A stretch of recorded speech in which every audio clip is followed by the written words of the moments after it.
Hello, welcome to the podcast AnonX. Today we're diving deep into, well, the sands of ancient Egypt. We're looking at one of the most iconic and, frankly, enigmatic monuments ever created, the Great Sphinx of Giza. For thousands of years, this thing has just captivated people. But it's still wrapped in mystery, isn't it? So many unanswered questions. Our mission today is really to peel back those layers of sand and time, explore what we actually know, what we think we know, and the debates that still rage around this guardian figure. We've pulled together a lot of sources for you, archaeological findings, some pretty alternative theories, too, to give you a really comprehensive look. Yeah, what's truly captivating, I think, about the Great Sphinx is that even though everyone knows it, it's this global symbol of ancient Egypt, right? Its origins, why it was built, even how old it actually is. They're all still intensely debated. Honestly, there are always more questions than answers, and that's still pretty much true today. That really gets to the heart of it. So to really understand the Great Sphinx, let's start with the basics. What is a Sphinx, exactly, and what does the Great One look like? Okay, so the Great Sphinx of Giza, it's this enormous limestone sculpture. Huge, about 73 meters long, 20 meters tall, and it's carved from just one massive block of stone, which is incredible in itself. It's right there on the Giza Plateau, near the Great Pyramid, and it faces east. Shape-wise, you've got the body of a lion, a powerful resting lion, and the head is human. A human head, right? And in Egyptian mythology, what did the Sphinx represent? Well, in ancient Egypt, the Sphinx was seen as a spiritual guardian, a protector figure, often, like the Great Sphinx, depicted with a male head, wearing the headdress or crown symbols of a pharaoh. You find Sphinx sculptures guarding tombs, guarding temples. Think of the Avenue of Sphinxes down in Luxor. Oh yeah, that long road connecting Luxor and Karnak temples. Exactly. It's like 2.7 kilometers long, lined with over 1,000 Sphinx statues. Just imagine walking down that. But while the Great Sphinx is male, you do find female Sphinxes too, like the famous granite Sphinx of Hatshepsut. You can see that one at the Met, and there's the Sphinx of Memphis as well. So definitely a common, really important symbol in Egypt. How did the idea spread? Did other cultures just copy the Egyptian version? Not exactly. The idea did travel, around maybe 1500, 1600 BCE. It reached Asia and Greece, but they adapted it. Asian sphinxes, for instance, often got wings, like eagle wings, and were usually female, often shown sitting. Greek sphinxes also usually had wings and were female, but they had this menacing reputation. The legend says they posed riddles. The famous riddle. Right, and they'd eat anyone who couldn't answer, so a bit different from the guardian role. The Great Sphinx of Giza, though, it's distinctly Egyptian. No wings, male head. Very specific. Okay, let's zoom back in on the Great Sphinx itself then. We know it's huge, but what other features make it stand out? And what mysteries remain about how it originally looked? Well, the scale is just breathtaking. As we said, largest in Egypt, probably the largest single stone sculpture like it in the world. And the head, it clearly shows symbols of a pharaoh. You can see where a beard was attached at the chin, traces of the uraeus cobra on the forehead. The cobra symbol of royalty. Exactly. And the royal headdress, the nemes, is integrated right into the stone. And, something really interesting is that archaeologists have found tiny traces of pigment. Red, blue, yellow. So it wasn't always just plain stone colored? Apparently not. It suggests it was once brightly painted. Imagine how that must have looked. The Roman writer Pliny the Elder, back in the 1st century CE, even mentioned its face being red. Wow. But one of the biggest mysteries is what the Egyptians actually called it back then, right? That's a huge one. The name Sphinx comes from Greek mythology, much later.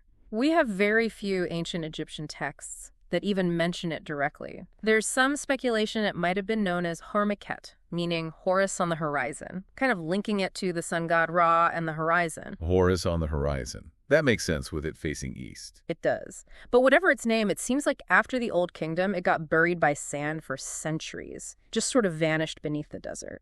Which brings us to the really big question. Who built it and when? The standard answer points to the Old Kingdom, doesn't it? Yes, the mainstream, widely accepted theory attributes it to Pharaoh Khafre. This puts its construction during the 4th Dynasty, around 2578 to 2603 BCE, so roughly 4,500 years old.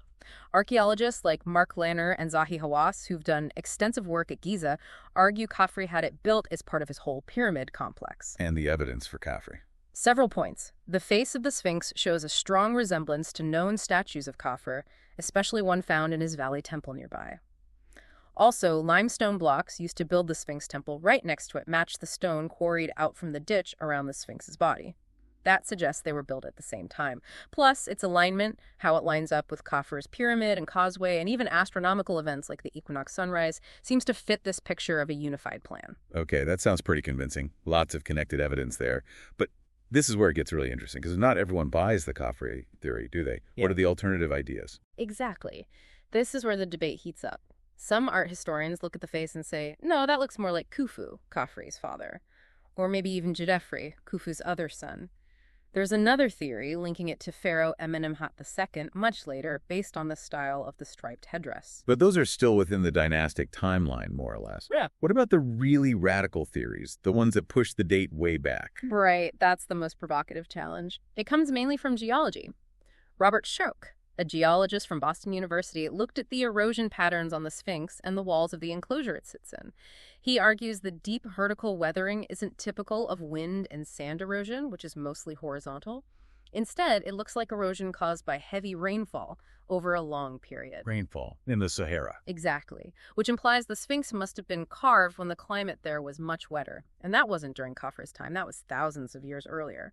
Schoch proposes dates like 7,500 to 5,000 BCE, or maybe even as far back as 9,000 or 10,000 BCE. Wow, that would completely rewrite early history. It absolutely would. Now, this is highly controversial among mainstream Egyptologists who stand by the Khafre date based on archaeological context. But Schoch's geological arguments have found support from other geologists. If he's right, it means a sophisticated culture capable of carving this monument existed millennia before we currently believe. It opens up questions about lost civilizations, forgotten history. It's a huge paradigm shift. If that older date is possible, it connects to some other fascinating ideas, doesn't it? About the pyramids and Sphinx, maybe reflecting advanced astronomical knowledge from that earlier time. Indeed. That's another layer to this. Some researchers look at the Giza complex, the pyramids, the Sphinx, and see more than just tombs and temples. They see evidence of sophisticated astronomical observation and mathematics. Ancient Egyptian texts themselves, like the pyramid texts, talk about a first-time Zep-Tepi. Yeah, a kind of golden age, maybe 10,000 or 12,000 years ago when gods were said to rule and perhaps knowledge was greater. Then you have theories like the Orion correlation theory. This suggests the layout of the three main Giza pyramids precisely mirrors the alignment of the three stars in Orion's belt. Orion, which was linked to the god Osiris in their mythology. Exactly. Osiris, god of rebirth and the afterlife. Proponents argue this alignment wasn't accidental, especially considering the slow wobble of Earth's axis precession, which changes star positions over thousands of years. They suggest the Giza monuments were designed with this long-term cosmic cycle in mind, possibly aligning perfectly with Orion around 10,500 BCE. Add to that things like shafts in the pyramids pointing to specific stars like Sirius. It suggests a deep connection between their architecture, religion, and the cosmos, a very advanced understanding for the time. And this idea of advanced, maybe hidden knowledge, it ties into the persistent legends about secret chambers under the Sphinx, right? Yeah. Has anything actually been found? Well, there's definitely been suggestive evidence. Seismic surveys, ground-penetrating radar. Teams have detected anomalies under the Sphinx, particularly beneath its paws and around its body, that look like cavities or chambers. Like the Hall of Records that Edgar Cayce talked about. Exactly like that kind of idea. Cayce, the psychic, predicted a hidden chamber containing records from Atlantis or a lost civilization would be found there. While mainstream archaeology is cautious, these anomalies haven't been fully explored or excavated, so the possibility remains tantalizing. Could they hold scrolls, artifacts, information about who built the Sphinx, or even about that hypothetical earlier civilization? It fuels the mystery. Okay, let's switch gears a bit. We've talked about the Egyptian Sphinx, the guardian. But the word Sphinx often makes people think of Greek mythology and a very different kind of creature. Oh, absolutely. The Greek Sphinx is quite the character, usually depicted as female, a monster, really. Head and chest of a woman, body of a lion, but with wings. And her role wasn't guarding, it was terrorizing. Specifically, the city of Thebes. She'd block the road and pose a riddle to anyone trying to pass. And if you got it wrong... You got eaten. Nice, huh? She was seen as this embodiment of bad luck and destruction. Until Oedipus came along. What was the famous riddle again? The classic. What goes on 4 feet in the morning, 2 feet at noon, and 3 feet in the evening? And the answer? Man, crawling as a baby, walking upright as an adult, and using a cane in old age. Correct. Oedipus solved it. And according to the myth, the Sphinx was so distraught at being outsmarted, or perhaps bound by fate, that she threw herself off her perch and died. Which ironically set Oedipus's own tragedy in motion. Precisely. By solving the riddle and becoming king, he unknowingly fulfilled the prophecy that he would kill his father and marry his mother. It's a powerful story about fate, knowledge, and unintended consequences. And of course, the source of Freud's Oedipus complex idea. It's amazing how one word, Sphinx, can represent such different things, a majestic guardian and a terrifying monster. Going back to the Great Sphinx in Egypt, though, surviving for 4,500 years, or maybe much longer, how has it held up?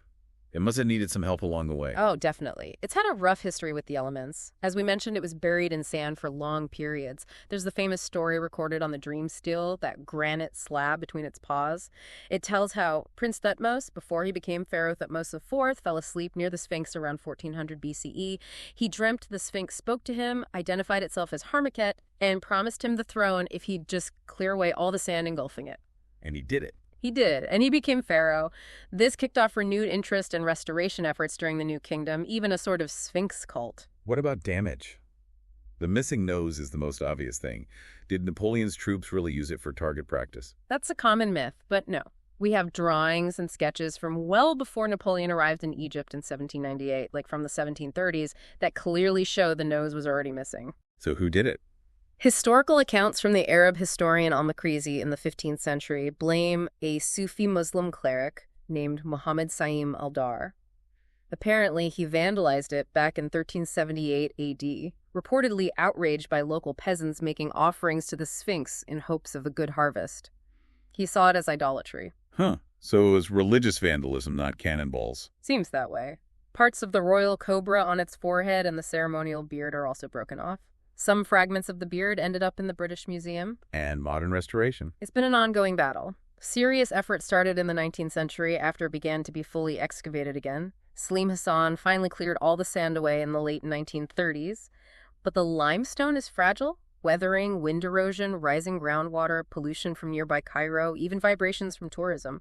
It all takes a toll. So the Egyptian authorities and international teams are constantly working on conservation, patching up weak spots, stabilizing the stone, trying to protect it for the future. It's a huge ongoing commitment. It really is a testament to its importance that so much effort goes into preserving it. Which leads to my next thought. Beyond history and archaeology, how has the Sphinx captured our imagination in modern times? Why is it still such a powerful icon? I think it's purely down to the enduring mystery.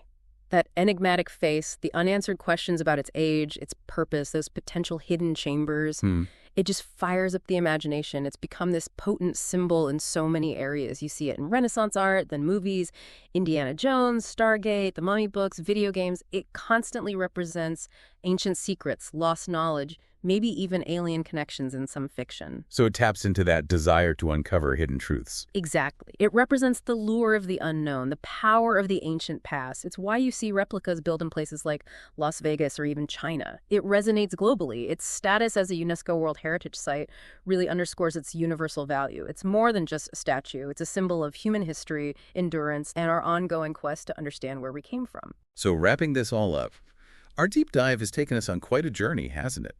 From the Sphinx as an Egyptian guardian to a Greek riddle master, from the mainstream Khafre theory to these mind-bending ideas about a much older origin connected to the stars. It really highlights how our understanding of the past is never fixed, New discoveries, new ways of interpreting evidence, they constantly challenge what we thought we knew. The Sphinx just sits there, this silent sentinel watching the centuries pass. It kind of forces us to keep digging, keep questioning. And maybe, as some theories suggest, it holds lessons or warnings from the deep past. Robert Schoch connects his erosion findings to ideas about ancient cataclysms, possibly solar-induced, that could have wiped out earlier civilizations. It makes you think. The mystery absolutely endures, and it really invites all of us, to keep looking for answers, to seek that deeper understanding of our own story. Don't forget to like, share, and subscribe. Thank you.